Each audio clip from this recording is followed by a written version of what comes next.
Y seguimos ahora con recomendaciones, abrid bien las orejas porque tenemos novedades al respecto de los gastos hipotecarios. Pablo, ¿qué tal? ¿Cómo estás? Muy bien, buenas tardes. Bueno, tengo que decir que el texto de hoy me ha costado entenderlo, porque hoy lo que nos hemos intercambiado es información acerca de las sentencias que vosotros estáis más que acostumbrados a leer, donde se plantean una serie de cuestiones sobre cuándo vence el plazo para poder reclamar esos gastos hipotecarios, ¿no? Sí, estábamos hablando hace muy poco que existía la posibilidad que ahora, durante el mes de enero, el día 23 en concreto, acabase el plazo para reclamar los gastos hipotecarios, y el día 25 el Tribunal Superior de Justicia de la Unión Europea se despacha con una nueva sentencia en la que, preguntada por un juzgado de Barcelona sobre qué plazo aplicaba, además, bueno, porque en el resto del territorio español, aplicando el Código Civil español, el plazo era de 5 años, con el Código Civil catalán el plazo era de 10 años, pues ¿qué aplicaba? Si los 5 o los 10, o qué sucedía. Y aquí la verdad es que la sentencia no me extraña que no la hayas entendido, porque la resolución, el fallo ya yo creo que es para nota, ¿no? O sea, aquí dice que nadie tiene por qué saber en qué momento los gastos que le han repercutido eran abusivos o no, la cláusula era abusiva, con lo cual, hasta que tú no conozcas estos, no empieza a correr el plazo. Y ahora veremos qué pasa, ¿no? Porque teóricamente tú no conoces que el plazo, o sea, que las cláusulas que tienes son abusivas hasta que no lo decreta un juzgado. Claro. Con lo cual, podríamos decir que el plazo prácticamente sería imprescriptible y que podríamos estar reclamando, efectivamente, que no estaríamos pudiendo reclamar en cualquier momento, porque si yo no conocía esta situación, esta sentencia, además habla de que no hay por qué conocer las sentencias cuando las sentencias son públicas, con lo cual, bueno, vamos a... Las puedo conocer, pero aunque quieras no las vas a entender. O sea, veremos un poco cómo se aterriza esto en los diferentes juzgados y tribunales en España, ¿no? Porque para mí está clara la resolución y esto lo que dice es que evidentemente, como tú decías, que no caduca nunca, que hasta que no haya una resolución respecto a nuestra hipoteca no tendremos que aplicar este plazo de los 5 años respecto a los gastos, pero claro, luego pues igual esto aterriza aquí en España y decimos, bueno, cuando algo es público y las sentencias son públicas, evidentemente no todo el mundo está leyendo las resoluciones del Tribunal Supremo todos los días, pero bueno, ya hay una notoriedad en medios de comunicación.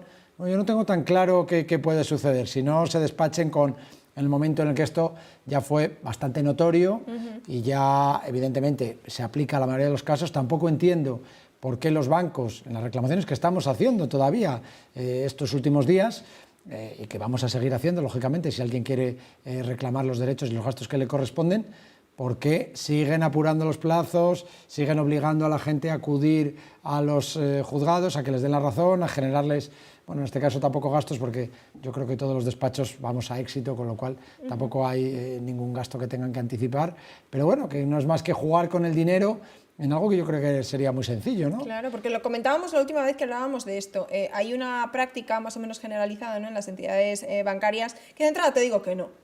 Luego tú ya, si te ves convencido, acudes a un profesional, te asesoran, se reclama y lo normal es que sea a tu favor. Sí, en la mayor parte de los casos, yo diría que un 99% de los casos se está resolviendo a favor del consumidor, ¿no? Con lo cual, todavía, ya te digo, la semana pasada, con estas últimas reclamaciones que metimos, por si acaso caducaba el plazo, nos están llegando cartas esta semana diciendo que no, que los gastos son correctos, pero si es que ya esto está más que consolidado en los diferentes juzgados, no solamente de primera instancia, sino en segunda, el Tribunal Supremo, el Tribunal Superior de Justicia de la Unión Europea. Yo diría que en prácticamente todas las provincias españolas, yo no sé cuál es el objeto, más que intentar alargar, a ver si alguien comete un error, se pasa un plazo, pero bueno, cuando todos los despachos iniciamos una reclamación previa a la entidad financiera, que además es lo que hay que hacer, y ahí se concede un plazo en el que yo creo que sería tan sencillo como decir, efectivamente, tiene usted razón, nosotros teníamos una posición de privilegio que hicimos valer, el banco le trasladó a usted como consumidor determinados gastos que no eran suyos y bueno, pues estimamos su resolución y evitamos un montón de problemas, ¿no? No sé si es el famoso efecto llamada que no quieren hacer, porque yo, vamos, por los datos que estoy viendo, yo creo que no llegará ni siquiera, no sé, ni al 4 o 5% de las reclamaciones que están teniendo los bancos con respecto a todos estos gastos de hipoteca, con lo cual dice, bueno, yo de momento digo que no, y si del 5 pasamos al 6, pues evidentemente queda otro 94% de gente que no está reclamando por sus derechos, y en cambio si se empieza a correr la voz y, oye, a mí me lo han devuelto, no tuve que hacer nada,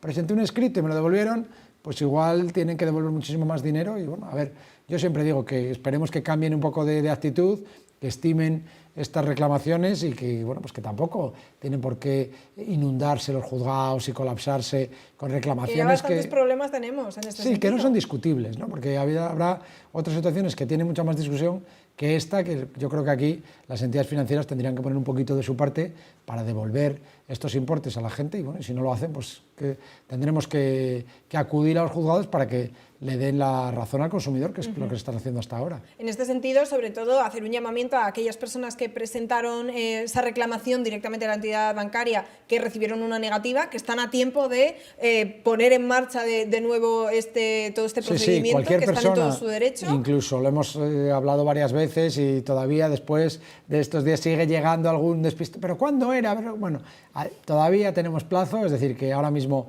con la última sentencia, y salvo que haya un pronunciamiento diferente con estos criterios que estaba hablando por parte de los juzgados españoles, el plazo no caduca, con lo cual cada uno tenemos nuestra hipoteca. En el momento que lo conocemos es cuando tenemos esta resolución judicial, así que si alguien está en esta situación, pues nada, tiene que coger las escrituras de hipoteca de su vivienda, las facturas de los gastos, que además suelen ir la mayoría anexas, están grapadas, están ahí en una carpetita guardadas, y bueno, pues ya iniciar los trámites de reclamación, que luego, bueno, pues hasta que tenemos la devolución suelen estar pasando unos casi 2 años, pero bueno. Pero nunca viene mal. No, desde luego. Además, salvo que si el banco nos obliga a continuar el procedimiento hasta el final, pero bueno, si los bancos empiezan a cambiar el criterio y lo devuelven, igual alguien lo reclama hoy y en un mes lo tiene en su cuenta bancaria. ¿Qué podría pasar? Recuérdanos, Pablo, si se da el caso de que, por ejemplo, es una hipoteca que ya se ha liquidado, que yo ya he terminado de pagar, igualmente puedo solicitar esa reclamación. Sí. Estamos ante cualquier hipoteca, para que la gente nos entienda, que esté realizada por un consumidor. Es lo importante, que sea una persona física, ¿no? Porque aquí es donde no hay ningún tipo de duda. El resto, bueno, pues hay que estudiar cada caso, pero aquí cuando alguien particular, da igual que sea primera vivienda, que sea segunda, que sea para alquilar, siempre que sea un particular que ha constituido esta hipoteca, hay una serie de gastos que estaba muy claro y que lo llevamos diciendo muchos años, que eran responsabilidad de los bancos el asumirlos, porque era el banco el que quería que se registrase, que es aquí donde está el quid de la cuestión, era el banco el que quería garantizar sus derechos, y por eso es el que tiene que pagar, pues esto, la mitad de los gastos del notario, los gastos de la gestoría, los gastos de la tasación, los gastos del registro, la comisión de apertura si se aplica eso, con lo cual, bueno, en algunos casos alguien no puede reclamar algunas cosas, luego sí puede otras. Me acuerdo de un caso que ha venido al despacho esta semana y que solamente la comisión de apertura era mucho más que los gastos de constitución, de todos estos pequeños gastos bancarios, o sea, el notario, registro, tal, eran importes más pequeños que la comisión de apertura, que era mucho más. Bueno, pues ya sabéis, no lo dejéis, no penséis que ya no podéis reclamar porque, bueno, yo es que ya pedí la hipoteca en su momento, ya lo pagué, ya lo dejé resuelto, ya no quiero saber nada, bueno, porque a lo mejor hay un dinero ahí que no os correspondía haber pagado y que podéis recuperar. Entonces, tanto si recibisteis la negativa del banco como si tenéis una hipoteca en la que puedan encajar estas circunstancias, la hayáis liquidado o no, acudid, consultad, porque es que todavía se puede conseguir esa reclamación y podéis conseguir vuestro dinero de vuelta. Así que tan sencillo como ir a veros, Pablo, a las instalaciones de RBH. Tenéis toda la información de contacto en pantalla, así que os está esperando el equipazo de RBH Global para poner solución a este y a cualquier otro problema realmente legal que tengáis. Así que no lo dejéis pasar, porque luego tenemos la tensión de, ay Dios mío, que se me pasa el plazo. Pues vamos a prevenir esa parte y dejarlo solucionado cuanto antes. Nos vemos la próxima semana, Aquí Pablo. estaremos. Muchísimas gracias. Gracias a ti.